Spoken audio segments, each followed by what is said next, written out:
Peace, peace. This is Instructor Yasir on the Knowledge of Survival podcast. Back with a new episode for you. We're going to deal with another reality-based self-defense tip today. Out of my quick and easy self-defense tips that I put together. Keep your weapon ready. This is today's reality-based self-defense tip is keep your weapon ready. Do not carry a firearm in a bag. Make sure it is on your person. I'm going to add on to that a little bit later. There are multiple concealed carry options. You may have to try a few to find what works best for you, but the last thing you want is someone taking your bag and they got your gun too. Ladies, this goes for you too. Also, keep a bullet in the chamber. If you carry a revolver, this is standard. If you carry a semi-automatic, you will have to load the magazine and rack the slide to load a bullet in the chamber. If this makes you nervous, use a gun with an external safety and practice sweeping the safety to fire position when you draw your pistol. All right, so I'm gonna alter this a little bit. I'm not going to say never keep your firearm in a bag. I'm not going to say that because there's different situations, right? There's different situations that you might find yourself in. So I can't say to never keep your firearm in a bag. But what I will say is if you choose to keep your firearm in a bag, you're going to have to practice drawing from that bag. Okay, so this means that you're going to have to do some dry fire training at home and make sure that whatever bag that you're carrying in and however you choose to carry it, ladies, if you're using a purse that has a holster built into the purse, I know there's a lot of products out there like that. You have to practice how you're going to get into that purse and get your weapon in action.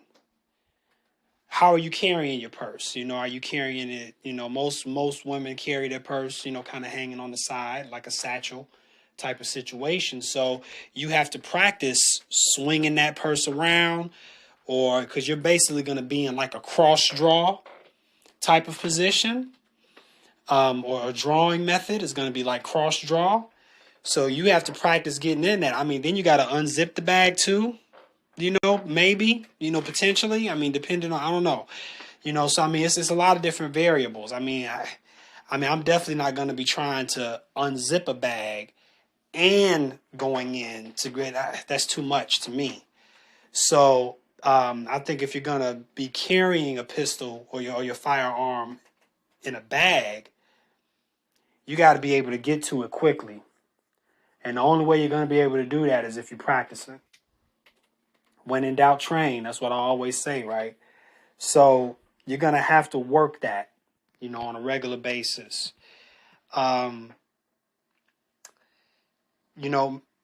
Carrying a bullet in the chamber versus not. When I first started carrying my firearm, I wasn't carrying one in the chamber. I was nervous. Like a lot of new people to conceal carry are.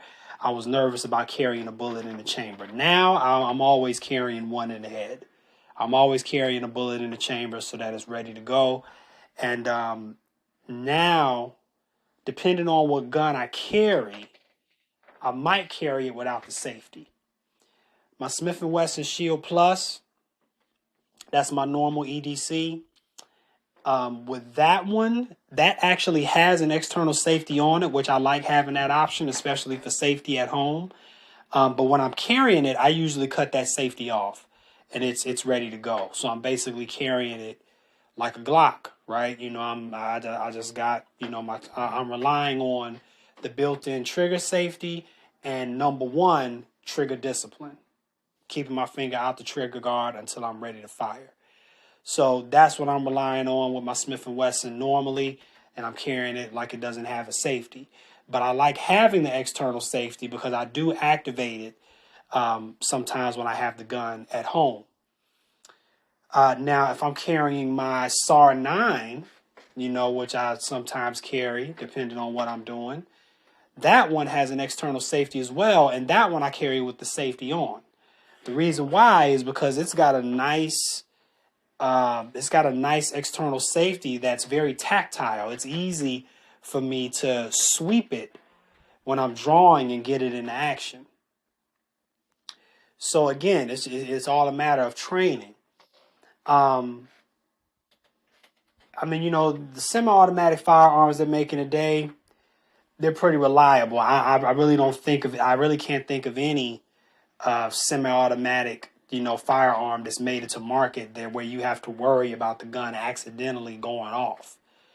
Um, but the main thing with that is you got to make sure you're keeping stuff out of the trigger guard.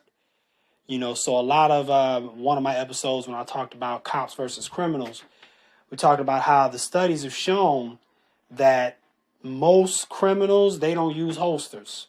They're carrying the gun appendix, or they're carrying it in the small of their back, or they might just throw it in a pocket, and they're not using holsters. Why? I don't know. I mean, maybe this is just, something that's, in the streets and they don't really know, like that. Maybe it's just some ignorance, on their part. But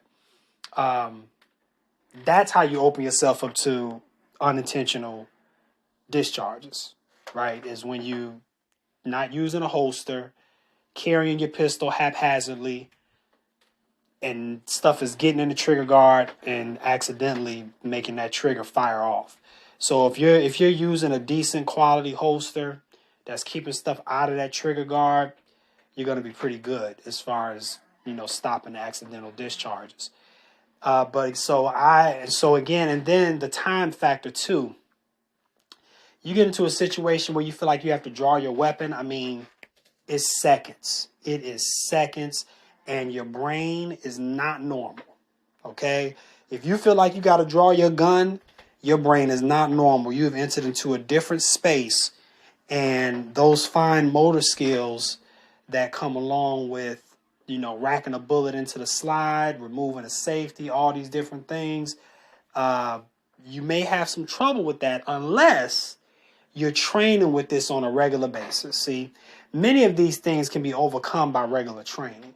So if you decide that you're like, you know what, I don't want to carry a bullet in the chamber, I'm just gonna I'm just gonna practice pulling my pistol and racking the slide. Practice that, and you can make that work for you. I mean, you can make that work for you. You drawing it so often and making this a nice smooth motion. You can make that work the same way as somebody can sweep a safety and get your gun in action. So you can make that work. The key to that is making sure that you're practicing. If you're not practicing, it's not going to be there for you. We don't rise to the occasion, right? We actually drop to our lowest level of training. So make your lowest level of training a very high level. When in doubt, train. Peace.